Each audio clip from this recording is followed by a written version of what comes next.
சம்பவம் நடந்தது கேள்விப்பட்ட உடனேவே சம்பவ இடத்துக்கு நான் விரைந்து போயிட்டு அங்க சம்பவ இடத்துல நீங்க பாத்தீங்க அப்படின்னா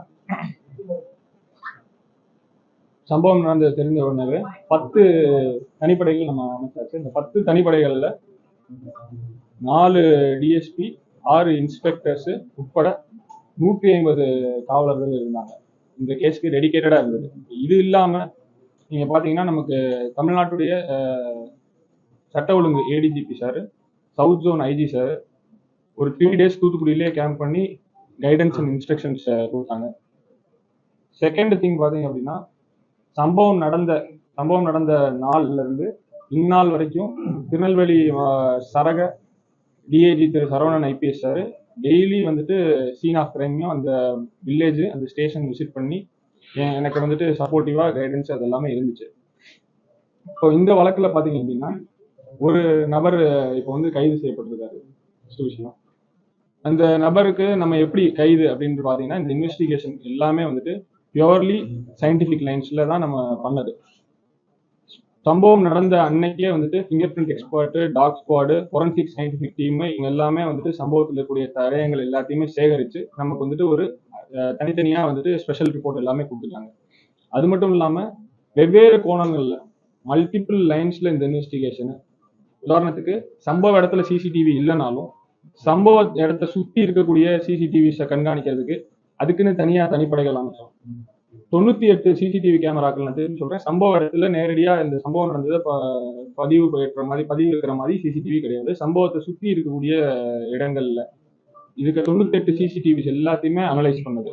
அதுக்கப்புறம் டவர் டம்ப் அனாலிசிஸ் சொல்லுவாங்க. இதுல நீங்க பாத்தீங்க அப்படின்னா 2574 நம்பர்களுக்கு கால் பதிவேட்டுகள் பெற்று அதை அனாலிசிஸ் பண்ணதுக்கு தனியா டீம்ஸ்.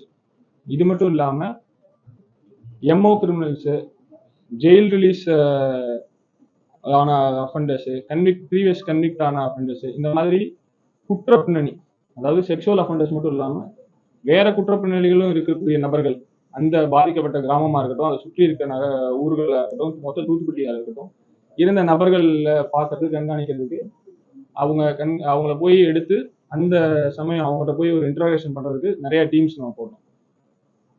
அதுக்கப்புறம் சம்பவ இடத்தை நீங்க சுற்றியே பாத்தீங்கன்னா வேடநத்தம், வேப்பிலோடை, புதூர், அதுக்கப்புறம் துரைசாமிபுரம், இந்த மாதிரி பல வில்லேஜஸ் இருக்கு. வேடநத்தம் கிராமத்திலேயே பாத்தீங்கன்னா ஆண்கள் தோராயமா ஒரு 800 நபர்கள் இருப்பாங்க.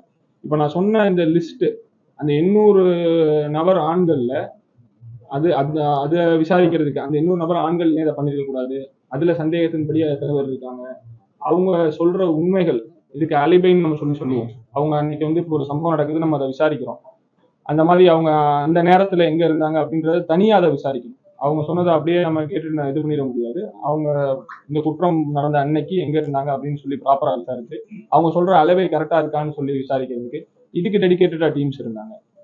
இப்ப நான் ஏற்கனவே சொன்ன மாதிரி MO criminals, jail release, convicted offenders ஒரு 461 கிரிமினல்ஸை டைரக்டாவும் சரி டிஜிட்டல் எவிடன்ஸ் மூலியமாவும் சரி இந்த வழக்க பண்ணல அப்படின்னு சொல்லிட்டு ரூல் அவுட் பண்ணியிருக்கோம். இந்த கிராமத்தை சுற்றி இருக்கக்கூடிய இத்தனை ஆண்கள்ல அவங்களுடைய கேரக்டர், இந்த கிராம மக்கள் கொடுக்குற எவிடன்ஸ் விட்னஸை வச்சு அந்த நபர்கள் இதை பண்ணல அப்படின்னு சொல்றதையும் நம்ம ரூல் அவுட் பண்ணியிருக்கோம். இப்ப இவ்வளவு நாட்கள் நம்ம பண்ண அந்த சிஸ்டமேட்டிக், தரோ அண்ட் ப்ரொஃபஷனல் ஒர்க்குனாலதான் நம்ம இந்த பண்ண இந்த டிஜிட்டல் எவிடன்சஸ், நேரடியா போய் விசாரிச்சது, ப்ரீவியஸ் கிரிமினல்ஸ் எல்லாத்தையும் செக் பண்ணது, இது எல்லாத்தையுமே கன்சாலிடேட் பண்ணி நம்ம இந்த நபரை கைது பண்ணியிருக்கோம். இவ்வளவு ஆதாரங்கள் நமக்கு கிடைத்ததை வச்சு இந்த நபரை நம்ம கைது பண்ணியிருக்கோம்.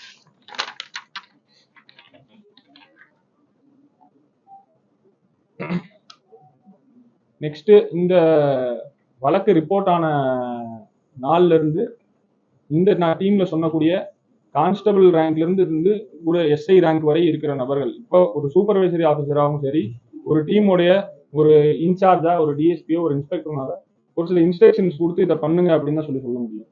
ஆனா இரவு பகல் பார்க்காம ரெஸ்ட்டுக்கு நாம போங்கன்னு சொல்லி சொன்னாலும் இந்த கான்ஸ்டபிளா இருக்கட்டும், எஸ்ஐயா இருக்கட்டும், இந்த வழக்கை வந்துட்டு கிராக் பண்ற வரைக்கும், இந்த குற்றம் புரிந்த நபரை பிடிக்கிற வரைக்கும் கிடைச்ச இடத்துலயே அங்கேயே அந்த ஊர்லயே கேம்ப் பண்ணிட்டு அங்கேயே வண்டியிலேயே கூட தூங்கிட்டு அந்த மாதிரி ரொம்ப கஷ்டப்பட்டு ஒர்க் பண்ணாங்க. இது வந்துட்டு பார்ட் ஆஃப் போலீசிங் தான். தூத்துக்குடி மாவட்ட காவல்துறை வந்துட்டு இந்த மாதிரி ப்ரொஃபஷனலா ஒர்க் பண்றதும், இந்த மாதிரி சின்சியர் டெடிகேட்டட் கான்ஸ்டபிள்ஸ் டு எஸ்ஐனால இந்த கேஸ் கிராக் ஆச்சு அப்படின்றதையும் நான் தெரிவிச்சுக்கிறேன்.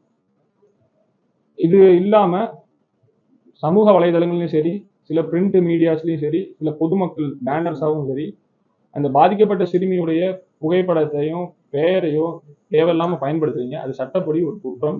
இதுவரைக்கும் 6 வழக்குகள் நம்ம பதிஞ்சிருக்கோம். 23 செக்ஷன் 23 ஆஃப் போக்சோ ஆக்ட். இனிமேல் பயன்படுத்துனீங்கன்னா கண்டிப்பா எல்லா நபர்கள் மேலேயும் அந்த நபர்கள் யாரெல்லாம் அந்த குழந்தையுடைய பெயரையோ இல்ல புகைப்படத்தையோ வந்துட்டு வெளியிடுறாங்களோ அவங்களுடைய அந்த நபர்கள் மேலேயும் சரி, அந்த நபர்கள் பின்னணியில இருக்கிறவங்க யாரு இந்த மாதிரி பண்ண தூண்டுறாங்களோ அவங்க மேலேயும் செக்ஷன் 23 ஆஃப் போக்சோ ஆக்ட்ல எஃப்ஐஆர் ரெஜிஸ்டர் பண்ணும். இப்போ சிசிடிவி கேமராஸ இது இந்த மாதிரி சம்பவங்கள் நடக்காம இருக்கிறதுக்கு ஒவ்வொரு கிராமங்கள்லயும் இன்னும் அதிகப்படுத்துறதுக்கு இன்னும் 10 சிசிடிவி மினிமம் ஒரு கிராமங்கள்ல இருக்கணும் அப்படின்ற மாதிரியான ஒரு இன்ஸ்ட்ரக்ஷன் நம்ம கொடுத்துருக்கோம். போலீஸ் பப்ளிக் கோஆபரேஷன் ஒவ்வொரு வில்லேஜுக்கும் அதிகப்படியான சிசிடிவி கேமராஸை இன்ஸ்டால் பண்றதுக்கான வாய்ப்பும் இருக்கு.